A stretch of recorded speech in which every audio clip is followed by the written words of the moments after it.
Everyone in medieval and early modern Europe cared a lot about astronomy. Peter Appian and scholars that came before him believed that the Earth sat stationary at the center of the universe, and that the moon and the sun and all of the planets rotated around the world. We often refer to this understanding of the universe as being a Ptolemaic worldview or Ptolemaic structure, and this is after Claudius Ptolemy's famous treatise, the Almagest.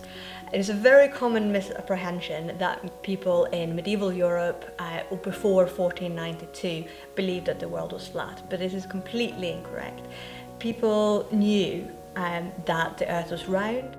The Astronomicon Caesarum is published in 1540, and only 3 years later Copernicus publishes his on the revolution of the heavenly spheres. That goes on to disprove the very theories that form the foundation of this text. It actually took quite a while for the ideas of heliocentrism, the idea that the sun is actually at the center of the universe, to become established. So even though a differing theory was published very shortly after Appian's Astronomicon was published, that doesn't mean that the book became invalid or unimportant.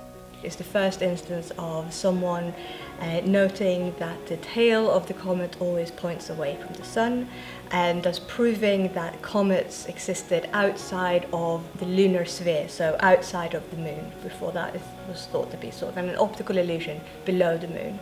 People who owned the Astronomicon still valued it greatly, and part of that is because it is such a beautiful book. It was valued both for the scientific contribution, but also for the stunning pages that it contains.